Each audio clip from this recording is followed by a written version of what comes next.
If you've played tennis long enough, you've probably had to play against pushers. Maybe you are a pusher. If so, well done.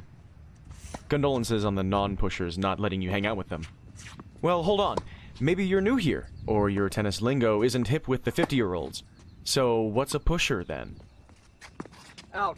In short, a pusher is a thoroughly defensive tennis player. Instead of your good shots putting them way off balance, like most opponents, allowing you to finish the point or extract misses, an effective pusher neutralizes the vast majority of those good shots. And when I say neutralize, I mean they usually hit it back slowly but precisely. They bunt, slice, and thread some high or skiddy or deep shots back into play, so their opponent rarely truly rushes them. Those good shots you hit that were supposed to put them off balance end up seeming like they're not doing anything, other than making you feel way more tired and suddenly sympathetic with Marvel supervillains. All of this nullifies your strengths on the court, exposes all your weaknesses, and gives you a rigorous technical and emotional test that other styles of play can't quite replicate. This is how pushers thrive when facing opponents at their level or below. They extend rallies, forcing you to either hit shot after shot after shot until your form collapses, or abandon your game plan, hitting unwise, uncharacteristic shots and misjudging the situations of the match. They methodically deconstruct your strategic ability, and worst of all, the confidence you have in your game. It f***ing hurts. To cope with the pain that pushers cause them, many tennis players channel their failure to achieve closure on the tennis court to a much more celebrated closure these days, being irate and utterly devoid of introspection on the internet. I usually just go home and sulk and contemplate quitting, ignoring all my glowing progress and achievements which should be providing me comfort and pride. So why am I doing this then? Why play pushers or moonballers or junk hitters at all?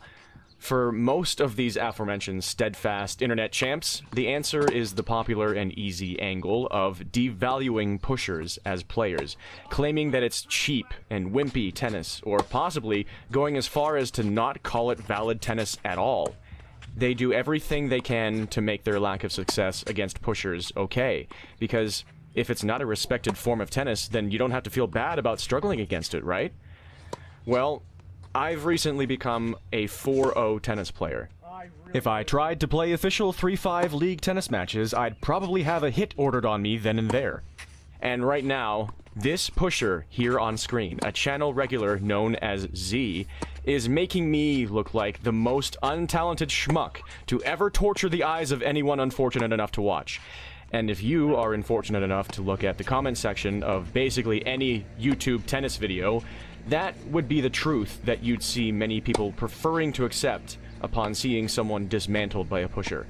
Especially because tennis looks far slower and more awkward on camera than it feels in person, most watchers will pin everything that's happening on the failures of the non-pusher. Like, surely they're just missing every opportunity and falling incompetently into every trap.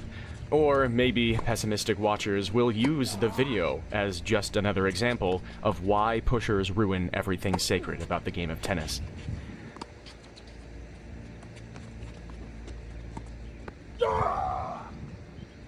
Well, again, I've recently become a 4-0 tennis player.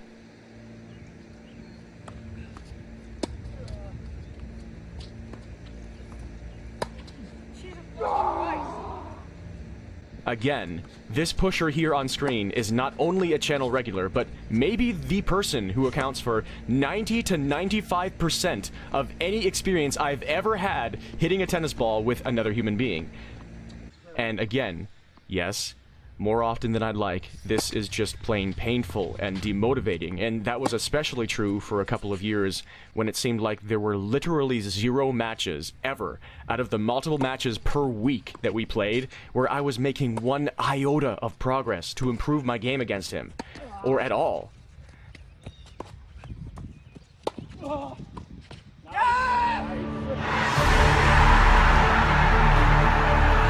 possible.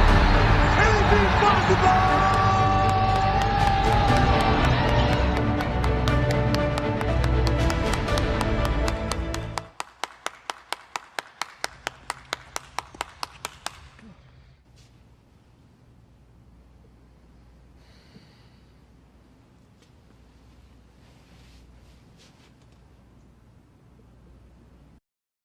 Let's be real here. This long-winded voiceover is a bit of therapy for myself, because when every single tennis experience you have is like this, or worse, you don't feel good about yourself, and it's even more depressing to watch every single point in editing. You know, except for points like that. You know what I mean, right? I mean, just look. On this day, my first serve was more absent than a drug-addicted father. My percentage of points won is nowhere near 50%. My footwork is drenched in molasses because he has me so unsure of myself. Every single shot I hit seems to play right into his hands because he has me so tactically solved, and he is so unlikely to make unforced errors.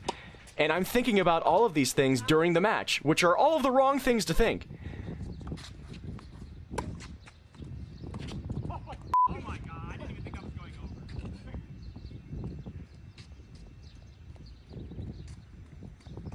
Help me!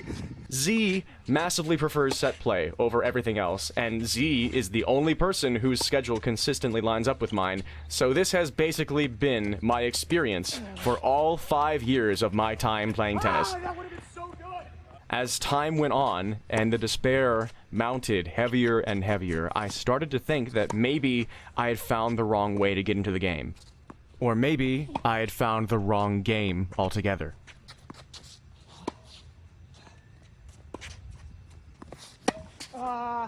Good point. And then I played other people. And no, I don't mean that the way you think. I mean it positively in terms of playing Z and pushers. Because do you know what happened when I played other people recently? They tended to miss their shots before I did. I competed with players at a 3-5 level and won every time. No! Great point. And then I started playing 4-0 players, and my record has been good. John! The thing that I thought was my biggest weakness, my consistency, was actually significantly better than average, because I play this guy. Because he's the type of player that he is, and because he's so gosh darn effective at it. A few years ago, I began to wonder if I would ever become a 4-0 tennis player. Now, my next big goal is 5-0. And if I ever get there, then I will look back at the thousands of sets just like these, which I lost embarrassingly and resoundingly. And I will shoot a text to Z, and I will thank him. Because he will have been one of the biggest reasons I achieve it.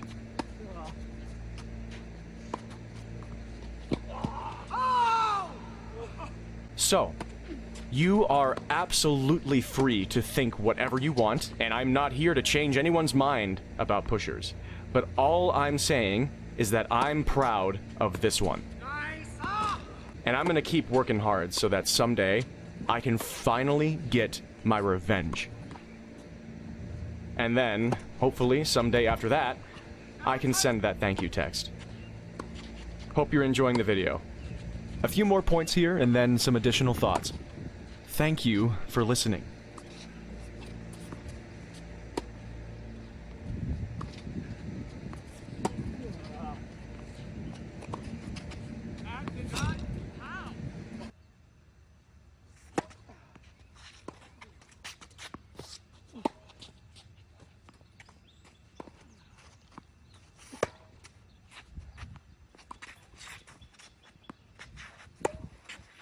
Thank you.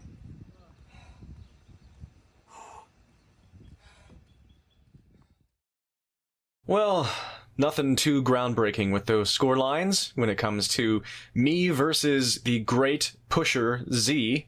One of the things that actually makes me happiest about this channel, especially in recent times as I have put out more and more videos with more recurring cast members, is that a large amount of my community and the people who are posting comments and just sort of leaving reactions to all of these videos are able to see and analyze and process Z's game and see it exactly for what it is and the results that it is accruing. Because humanity being what it is, and people being how they are, and tennis players seeing pushers the way they tend to, of course we see a fair amount of just pure unadulterated hate toward the entire style of play that is defensive, pushing, junk ball, moonball, whatever you want to call it, the different facets of that type of play that we see all over the place. But happily, when I tend to look at comments in videos with Z in them, I see the truth reflected in what other people are seeing.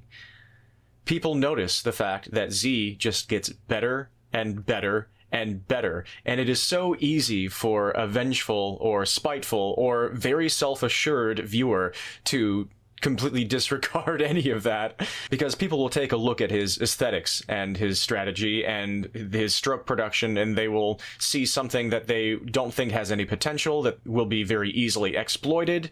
And I'm not going to say that they're 100% wrong, or even that they're mostly wrong when it comes to certain elements. I mean, I'm only a 4-0 player. Recently, I've even gained confidence that I can say that. So yes, a 5-5 player will very easily be able to completely deconstruct Z's game and beat him easily. But that's not really how it goes. We tend to play levels at a similar skill level most of the time, and Z at this skill level, around 4-0 USTA, around 6 or 7 UTR, you're not going to be seeing him beaten easily at that level. And it's not just because I struggle to beat him and so I want to imagine other players losing to him. It's because I struggle to beat him, and that has made me so genuinely and strongly appreciate his actual skill. And because by playing him so often, I have become worlds better at playing tennis. And so it's good to show some matches here and there where he is the one making most of the highlights, because I think that pushers get a bad rap for many reasons, and one of them is the fact that they don't tend to be the main sources of all the flashy points, the flashy shots, all the general highlights of exciting tennis. And even just in recreational tennis on YouTube, this level of play that you just watched, people are looking to be entertained. And let me just say right now, playing against Z makes me feel worthless and incredibly infuriated. Having to face that sort of trial isn't something that you should probably have to force yourself to face in something that you want to enjoy all the time, but it's not like that for me all the time. I'm able to appreciate the encounters that we have, and the fact that sometimes it gives me some of my worst and lowest and darkest moments is going to be one of the critical components to me ever possibly having massive improvement in this sport and reaching heights that I could ever dream of reaching, like 5-0, 5-5, UTR 10. If I ever do that, then I think I'm going to have to give a lot of my thanks to Z. We got a little ways to go until then. For now, I need to see if I can find ways to consistently compete in the scoreline with Z, and maybe even clip him sometimes and start beating him more often. Maybe we'll see that soon. Until then, I wish all of you the very best. Thank you so much for watching, for all of your support, and I hope you have a beautiful one. Dream on, friends. Peace.